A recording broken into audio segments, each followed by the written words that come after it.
Hello friends, welcome to my new video.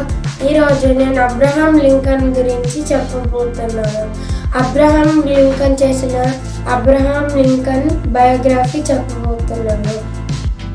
Abraham Lincoln America యొక్క 16th ప్రెసిడెంట్గా 1861 నుండి 1865 వరకు పనిచేశాడు. అబ్రహాం లింకన్ బైపిఎల్ కుటుంబంలో జన్మించాడు. ఆయన ఫిబ్రవరి 12, 1809లో కంటకీలో ఒక చిన్న పూర్ ఫ్యామిలీలో జన్మించారు. ఆయన జీవితం చాలా కష్టాల నుండి మొదలైంది.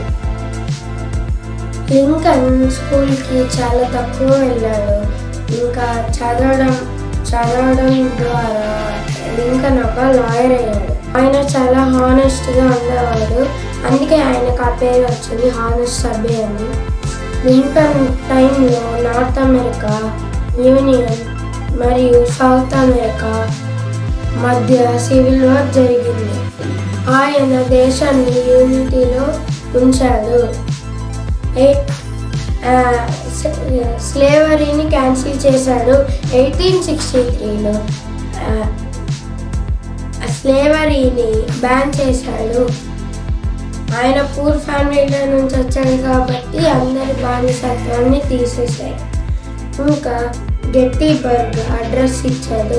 1863లో గెట్టిబర్గ్ అడ్రస్ అనే ఫేమస్ స్పీచ్ ఇచ్చాడు. ఈ స్పీచ్లో ఫ్రీడమ్, ఈక్వాలిటీ, డెమోక్రసీ గురించి చెప్పాడు.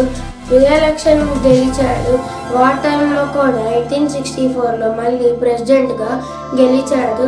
ఇది ఆయన పాపులారిటీని చూపిస్తుంది. ఏప్రిల్ 14, 1865న ఆయనని జాన్ విట్స్ బూత్ అనే యాక్టర్ షూట్ చేసి చంపేశాడు. చరిత్రలో అమరుడు లింకన్ని ఇప్పటికీ అమెరికాలో ఒక మహానాయకుడు, ఈక్వాలిటీ ఐకాన్ లాగా గుర్తిస్తారు. ఆయన వాల్యూస్ ఇంకా లీడర్షిప్కి ప్రపంచంలో గొప్పతనం ఉంది.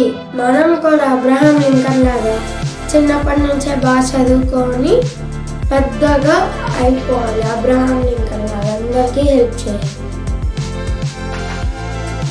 So thank you guys for watching this video.